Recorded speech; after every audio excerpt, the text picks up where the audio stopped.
24 फरवरी से हर एक सुबह जब हम उठते हैं तो रशिया यूक्रेन यूक्रेन रशिया इनके कॉन्फ्लिक्ट के बारे में पढ़ते हैं। और सबसे ज़्यादा यहाँ के इंडिया के लोग डर गए ये जानकर कि हमारे 15,000 से ज़्यादा लोग वहाँ हैं, बहुत सारे स्टूडेंट्स फंसे हुए हैं और इसीलिए बहुत सारी इवैक्यूएशन फ्लाइट्स चल रही हैं, ऑपरेशन गंगा। इनफैक्ट अभी जब हम आपसे बात कर रहे हैं थोड़ी देर पहले खबर आई कि 21 साल के एमबीबीएस स्टूडेंट की गोली लगने से मौत हो गई है, and which is really sad. हमारी गवर्नमेंट, हमारी स्टेट गवर्नमेंट्स काफ़ी एफर्ट कर रही हैं वहाँ से स्टूडेंट्स को यहाँ पर लाने के लिए। पर इस वक्त हमारे साथ लाइन पर जुड़े हुए हैं दिव्यांशु शर्मा। बिल्कुल, ये इवानो जो वहाँ का एक कॉलेज है उनके इंडियन स्टूडेंट्स के प्रेसिडेंट हैं और ये अभी दिल्ली लैंड हुए हैं। और मैंने इनसे पूछा दिव्यांशु तुम बात करने की हालात में हो, and he was so kind. उन्होंने कहा बिल्कुल हम बात करेंगे। Divyanshu, welcome to the show and what are you feeling right now, और तुम्हारे घर वाले क्या फील कर रहे हैं? अभी फ्लाइट 2 घंटे पहले लैंड हुई है और हम अभी निकले हैं एयरपोर्ट से बाहर और अभी घर के लिए ही निकल रहे हैं। घर वाले तो खुश हैं कि हमारे बच्चे साहब वो लोग आ गए हैं, बट वहाँ पे जो कंडीशंस है वहाँ पे अभी भी नॉर्मल नहीं है। तो मैं तो वहाँ के बच्चे जो फंसे हुए हैं उन्हीं के लिए प्रे कर रहा हूँ कि जल्द से जल्द निकले वहाँ से। बिल्कुल, लेकिन ये जो पूरी फ्लाइट ऑपरेशन था, आप शुरू से बताइए कि जब आपको पता चला कि ऐसा इवैक्यूएशन होगा और बहुत सारे बच्चे तो एयरपोर्ट पे जा रहे थे, वहाँ फ्लाइट बंद हो गई, तो आप कहाँ थे जब पता चला इवैक्यूएट करना है? कहाँ गए? पूरा आप शुरू से अगर बता सकें। मैम, सबसे पहले हम सिटी है हमारी इवानो फ्रैंकिस, वहाँ से हमें बताया गया कि आपको 4 बॉर्डर्स दिए गए, पोलैंड, हंगरी से आप लोग आ सकते हैं, हंगरी से आ सकते हैं, और एक रोमानिया से, और एक बॉर्डर तो अभी क्लोज चल रहा था बुडापेस्ट वाला। तो उसके बाद हमें कहा गया तो हम रोमानिया बॉर्डर की तरफ आए अपने पर्सनल बसेस बुक करके, प्राइवेट बसेस। वहाँ से हम बॉर्डर आए। बॉर्डर पे काफी हेक्टिक सिचुएशन, क्योंकि 15 से 20 लोगों को एक बार में निकाला जाता है और वहाँ पे भीड़ 5-10 हजार लोग, वहाँ पे यूक्रेनियन भी बाहर जा रहे हैं और भी कंट्री के लोग छोड़ के भाग रहे हैं। तो बॉर्डर्स पे हालत बहुत बेकार है। बॉर्डर्स पे वहाँ पे रहने की जगह नहीं है, -5 से -10 डिग्री सेल्सियस टेम्परेचर है। और उसके बाद क्या बोलते हैं, आपको वहाँ पे कुछ है नहीं रहने के लिए। उसके बाद वहाँ से हम कैसे ना कैसे करके 20 घंटे 24 घंटे ठंड में रहने के बाद वहाँ से निकले। वहाँ से इंडियन एम्बेसी की बस हमें लेके गई इमिग्रेशन करा के कुछ शेल्टर्स में, और उस शेल्टर्स के बाद हम लोगों को वहाँ रोका गया। उस शेल्टर्स को रोकने के बाद जैसे जैसे ना शेल्टर्स में भी बहुत ज्यादा लोग हैं, जगह बहुत कम है, लोग ज्यादा हैं। वहाँ पे भी वहाँ से निकलने के बाद हमें फ्लाइट तक लाया गया, उसके बाद हमें यहाँ पे लाया गया। तो कौन से एयरपोर्ट से आपने फ्लाइट ली फिर फाइनली? हमने बुकारेस्ट एयरपोर्ट से फ्लाइट ली, जो कैपिटल है रोमानिया की। वहाँ से हम इस्तांबुल गए, इस्तांबुल में 1 घंटा स्टे, और उसके बाद हम लोग न्यू दिल्ली। अब अभी जो फ्लाइट आपको मिली है, क्या इसके लिए ज़्यादा कॉस्ट आपको देनी पड़ी या फिर इंडियन एम्बेसी ने आपको प्रोवाइड की? सर कुछ नहीं, कॉस्ट कुछ नहीं sir, free of cost. Super. लेकिन पहले जो फ्लाइट थी शायद उसके 1 लाख रुपए कुछ था, तो काफी स्टूडेंट्स परेशान थे। सर हुआ क्या है, government is helping, okay, but ये सब चीजें थोड़ा पहले हो जाती ना तो इनका सोल्यूशन कुछ अच्छा होता है। ये जब बम गिरा उसके बाद सोल्यूशन निकाला गया, और अभी भी 10% बच्चे ही तो आए हैं सर, 10% बच्चे आए हैं, 18,000 के आसपास हैं, 2,000 आए हैं, 9 फ्लाइट अभी सिर्फ आई हैं। अगर पहले हम लोगों को निकाल दिया था, पहले हर कोई निकलना चाह रहा था। एयर इंडिया की फ्लाइट 1,02,000 रुपए की थी, और आज वही Air India free of cost आ रही है। उसी टाइम पे अगर एक ऐसी कॉस्ट रखी जाती 20-30,000, तो 100% गारंटेड 50% बच्चे अपने ओन एक्सपेंसेस से वहाँ से निकल चुके होते। बिल्कुल। जो वहाँ के जो स्टूडेंट्स हैं और बाकी जिनसे आपकी बात हो रही है, अभी उन लोगों ने अपनी क्या प्लानिंग की है वहाँ से बाहर निकलने के लिए? प्लानिंग कुछ नहीं है। अभी आपने खबर सुनी होगी, हमारे ही कुछ दोस्त हैं अभी खारकीव में, उनकी विंडोज पे आके बम गिरे हैं।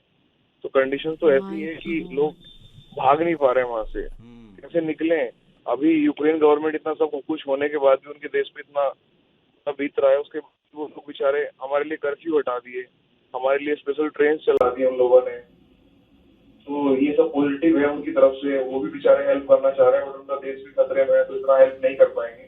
बाकी कंट्रीज का इवैक्यूएशन कैसे चल रहा है? ब्रिटिश और बाकी कंट्रीज के स्टूडेंट्स, हमारा इंडिया अगर अमेरिका पैटर्न को फॉलो करता, अगर हमारे इंडियन गवर्नमेंट अगर यूएस गवर्नमेंट को फॉलो करती, तो अभी हमारी कोई न्यूज में या कहीं कोई पैनिक की सिचुएशन ही क्रिएट नहीं होती। मैम 18,000 है, वो 33,000 की पॉपुलेशन थी।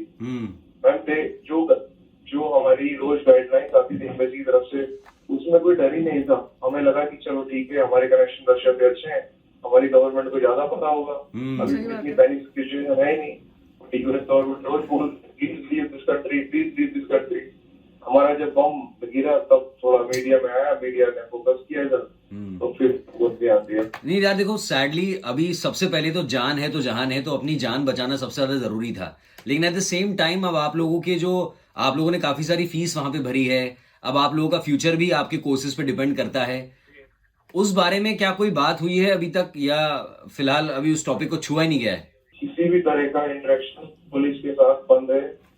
किसी भी तरह की क्लास में सब बंद कर दी गई है 20 से 22 तारीख तक। ऑनलाइन ऑफलाइन किसी भी तरह के रिवर्स सब क्लोज है। टीचर्स खुद वहाँ की आर्मी ज्वाइन करना चाह रहे हैं, खुद उतर रहे हैं ग्राउंड में।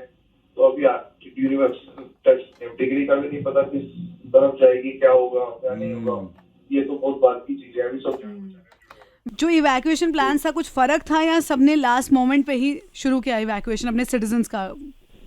मैम नहीं, डिफरेंस इतना बड़ा था कि अमेरिका ने हमसे 10 से 15 दिन पहले ही गाइडलाइन सारी जारी कर दी थी कि please leave Ukraine now, leave Ukraine. जो भी आपकी फ्लाइट्स जल्दी से जल्द अवेलेबल हो, यूक्रेन छोड़ दिया जाए। तो अमेरिका ने 10 से 15 दिन पहले ही पूरे सारे जितने भी यूएस के जितने लोग थे सबको निकाल दिया था। और इंडियन एम्बेसी यही गाइडलाइन जारी करती थी कि हम लोग सेफ हैं, हम सेफ हैं, आपका मन है तो चले जाओ, मन है तो चले जाओ। मैम डिग्री होती है, सब लोग फीस पे करें, क्लासेस छोड़ नहीं सकते, डिग्री खतरे में आ जाएगी। ऐसी जैसे आज गाइडलाइन जारी हो रही है कि आज की गाइडलाइन अगर आप देखें तो आज क्या लिखा हुआ है कि आप किसी भी हालत में छोड़ के चले जाओ, कीप चले जाओ। तो हम लोगों को पहले से पता था, सबके पास मैम इन्फॉर्मेशन होती हैं, इतने ट्रूप्स लगे हुए थे, सब सैटेलाइट में देख सकते हैं, सब कुछ पता होता है कि कहाँ पे क्या चल रहा है। तो मैम जैसे यूएस गवर्नमेंट ने कहा कि आप लोग निकल जाइए, सबने निकाले। मोरक्को ने कह दिया, इजराइल ने कह दिया, जितनी कंट्री सबने गाइडलाइन जारी कर दी, तो हमारी भी कंट्री कर सकती थी। तो एटलीस्ट 60 to 70% बच्चे अपने ओन एक्सपेंसेस पे निकल जाते कि हम लोग, गवर्नमेंट कहती कि हम यूनिवर्सिटी से बात कर लेंगे, आप निकल जाइए, अगर रिस्क नहीं हो तो वापिस आ जाना, कोई दिक्कत नहीं। बट जैसे कि आपने कहा कि दिव्यांशु, आपने कहा कि 10% बच्चे ही वापस आ पाए हैं, तो ये 10% बच्चे आगे थे आप लाइन में या पहले पहुंच गए इंडियन एम्बेसी के ऑफिस के? आप कैसे चूज हुए वापस आने के लिए? मैम ये 10% बच्चे वो लोग हैं जो रोमानिया बॉर्डर के क्लोज रहते हैं। जैसे मान लीजिए रोमानिया बॉर्डर के क्लोज इवानो फ्रैंकिस है, चर्नोवित्सी है, टर्नोपिल है, लिवी पोलैंड के क्लोज है। तो ये जो यूनिवर्सिटी है, 4-5 यूनिवर्सिटी, इनके अंदर 3 से 4 हजार स्टूडेंट पढ़ रहे हैं। तो इसमें बस करके जाना 3 से 4 घंटे का रास्ता है मैक्सिमम बॉर्डर पे। तो इन लोगों ने इधर अभी बॉम्बिंग भी उतनी नहीं हो रही है, आर्मी पहुंच चुकी है, बॉम्ब हमारी सिटी में भी गिरे हैं। बट क्या है कि बच्चे आराम से लेके चले गए। एक खारकीव है, वहां से आना 24 घंटे का तो रास्ता ही है बाई बस, 24 घंटे मार्शल लॉ लगा हुआ है, कर्फ्यू है रात में। तो हम वो लोग पहले निकल गए जो बॉर्डर्स के क्लोज थे। बाकी जो लोग अभी फंसे हुए हैं रियल कंडीशन में, अभी जो फेस कर रहे हैं खारकीव के अंदर, बुरी हालत है वहाँ पे। अभी जो आप अपने फ्रेंड के बारे में बता रहे थे, वो हॉस्टल में रुके हुए हैं जिनके आपने बोला कि उनके खिड़की पे बॉम्ब उन्होंने देखा? बच्चे मैम कुछ लोग हॉस्टल्स में रुके हैं। अभी जो दोस्त मेरा प्राइवेट अपार्टमेंट में रुका हुआ है, उसके मतलब वहाँ पे विंडो पे आके आर्टरीज गिर रही है। मतलब बहुत बुरी हालत है मैम, पैनिक है, निकल नहीं सकते, बंकर्स में जाके छुप रहे हैं। तो बंकर्स में खाना नहीं है, बाहर तो निकलना ही पड़ेगा। तो इतने लोग कह रहे हैं 48 आवर्स से बच्चों ने खाना नहीं खाया, क्या ये बात सच है? मैम मैं अपना पर्सनल एक्सपीरियंस आपको बताता हूँ, सबको छोड़िए। मैम हम 24 या 25 को वहाँ से निकले हैं और आज शायद फर्स्ट है। 5 दिन में मैम रोटी तो हमने भी नहीं खाई। 5 दिन हो गए, तो आप 48 आवर्स की बात कर रहे हैं कहीं से। वो तो रोमानिया गवर्नमेंट ने हेल्प की। वहाँ पे रोमानिया गवर्नमेंट इतने अच्छे से कर रही है सबको ट्रीट कि हम पूरे रोमानिया के अंदर हमें एक पानी से लेके खाने तक का कुछ पे नहीं करना पड़ा। बट उससे पहले जब 3 दिन तक बॉर्डर पे थे, वहाँ पे ना कुछ खाने का है, ना रहने का है, ना कोई कंबल है, ना कोई जगह है। -5 डिग्री टेम्परेचर है वहाँ का। स्नोफॉल शुरू हो गई है अभी तो, जो बच्चे वहाँ पे बता रहे हैं मेरे दोस्त। तो मैम वहाँ पे हालत बहुत ज्यादा बुरी है। 24 घंटा 48 घंटा तो बहुत छोटी अमाउंट है। बट अभी क्या आपको लग रहा है कि कितना टाइम और लगेगा सारे भारतीयों को वापस लाने अगर में? मैम इंडियन गवर्नमेंट यही इसी तरीके से चलेगी स्लो प्रोसेस से, तो मैम एक कम से कम भी 30 दिन लग जाएंगे इस तरीके से। तो कितने लग जाएंगे? 20 डेज मिनिमम, अगर इतने धीरे चली। क्योंकि रोज की मैम 1 से 2 फ्लाइट, 400 से 500 बच्चे, आप डिवाइड कर लीजिए, 2000 बच्चे 2 दिन में आएंगे मैम।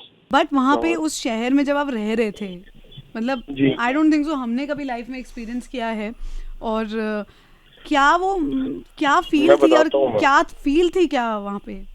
मैम हम लोग सुबह सुबह उठे, तो मैं इवानो फ्रैंकिस यूनिवर्सिटी से हूँ, तो वहाँ का एयरबेस जो एयरपोर्ट है वहाँ पे बम गिराया गया पहले दिन जब वार की शुरुआत हुई। मॉर्निंग में 15 से 16 सिटी को टारगेट किया गया रशिया की तरफ से, पहले दिन जिस दिन वॉर स्टार्ट हुई, तो इन्होंने हमारी सिटी का एयरबेस उड़ाया। वहाँ पे सब लोगों में हवला धबड़ी मच गई, सुबह के 6 बज रहे थे। उसके बाद सब लोग बाहर भागना शुरू किए मार्केट्स की तरफ कि फूड कलेक्ट करें। हम लोग भी 7 से 8 दिन का फूड कलेक्ट करके ले आए। एटीएम मशीन खाली हो गई। तो उसके बाद जब हम लोग ही बाहर की तरफ जा रहे थे मार्केट की तरफ, तो एक बम हमारे सामने ही गिरा 600 मीटर दूर। तो उसके बाद देख के सारी सिचुएशन इतनी हाथ से निकल गई थी कि सब लोग बस पैनिक होके बस अपना कलेक्ट कर रहे थे, सब कर रहे थे। फिर उसके बाद तो एटीएम में भी पैसे नहीं है अब, तो ना मार्केट से खाना है, तो अब हर तरीके से बस बच्चे अगर ऐसे नहीं गए, बॉम्ब से नहीं गए, तो ठंड या बीमारी से लोगों को वहाँ पे पैनिक अटैक्स आ रहे थे। तो ये कंडीशन है अभी वहाँ पे जो हमने फील की है। यार दिव्यांशु, आप वापस आ गए हैं और हम उम्मीद करते हैं कि जिस तरह से आप वहाँ से वापस आए हैं, आपके सारे दोस्त और जितने भी इंडियन स्टूडेंट्स हैं, इनफैक्ट बाहर के भी जो स्टूडेंट्स हैं, सब लोग सेफली वापस पहुँच जाएं। Thank you so much Divyanshu, and go home, relax. And आपने भी एक बहुत बड़ी जंग अपने आप में लड़ी है, पेशेंस लूज नहीं किया। आपके घर वाले जो पूरे टाइम तक बात कर पा रहे थे उनसे, वो जो 4-5 दिन नहीं थे? मैं तो बस हेल्प में ही लगा हुआ था, बात तो अभी तक नहीं हुई घर वालों से। अभी तक नहीं हुई आपके घर वालों से? नहीं That is, they know that you are here in India. They know चलो, बहुत बहुत- बहुत बहुत- शुक्रिया। आगे भी कुछ अगर डेवलपमेंट होगी, विल डेफिनेटली कॉल यू। और स्टे सेफ, स्टे हैप्पी, घर जाओ आराम से। And let's hope कि चीज़ें जल्दी से जल्दी नॉर्मल हो जाएं यार। आपको लगता है वैसे कि अभी सीज फायर की बात हो रही है, जो सीज फायर हो नहीं जाएगा? होगा, 110% नहीं होगा। नहीं होगा? No, definitely no. जो पीस टॉक्स की बात हो रही है, आपको नहीं, क्या लगता है मैम, कितना vacuum लंबा bomb चलेगा अभी ये छोड़े जा वॉर? रहे और वैक्यूम बॉम्ब छोड़े जा रहे हैं, अब कहाँ से मम्मी कंट्रोल होगा? या तो सारी कंट्रीज हेल्प में आएंगी तो सपोर्ट हो सकता है, वरना इंडिया भी सपोर्ट नहीं कर रहा है। बाकी ये जो उनके खुद नाटो सपोर्ट नहीं कर रहा है, तो मैम यूक्रेन जब तक सर्वाइव कर सकता है करेगा, नहीं तो मैम ये वॉर तो स्टॉप नहीं होगा। पुतिन नहीं कर रहा है बिल्कुल, मतलब बिल्कुल भी नेगोशिएशन नहीं कर रहा है। हर चीज मनवानी है, वो हर चीज मानने के लिए भी तैयार है यूक्रेन गवर्नमेंट, बट बैठ के बात करने के लिए तैयार नहीं है। डैमेज किया जा रहा है सिटी को। कुछ यार देखिए काफी आपने? रियलिटी चेक भरा तुम्हारा कॉल था। जो बहुत- मीडिया हमें पिक्चर दिखा रही है और जो तुमने बताया उसमें काफी डिफरेंस भी था। सर मैं एक बार को मैं गिव अप कर चुका था कि नहीं होगा, बम से ही मर जाते हैं। क्योंकि एक लिमिट के बाद कम से कम 20 पेशेंट हाइपोथर्मिया के तो मैंने खुद गर्म पानी पिला के, कैसे कंबल दे के जो थे जैसे थे दिए। -5 डिग्री, -10 डिग्री में बिना कपड़ों के, बिना कंबल के रहना सर पॉसिबल नहीं है।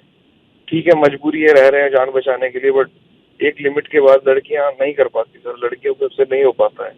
तो बहुत ज्यादा प्रॉब्लम थी, दिखाया नहीं जा रहा मीडिया की तरफ से, वो बात अलग है, बट बच्चे रो हाथ जोड़ के मेरे सामने ही रो रहे थे कि भैया बचा लो, कैसे भी करके निकाल दो यहाँ, जितना हो सका निकाल रहे सबको। अभी भी हमारी टीम वहाँ पे लगी हुई है, निकाल रहे हैं लोगों को, कर रहे हैं। Thank you so much Divyanshu, and once again we are glad that you home, और वी जस्ट प्रे कि बाकी भी लोग जल्दी घर वापस आ जाएं और ये रशिया यूक्रेन खत्म हो, लड़ाई झगड़ा सब खत्म हो। Let's get back to the yes ma'am, we are praying for the same. Yes Thank you so much. Thank you so much time okay, निकालने के लिए। Thank you. Radio City.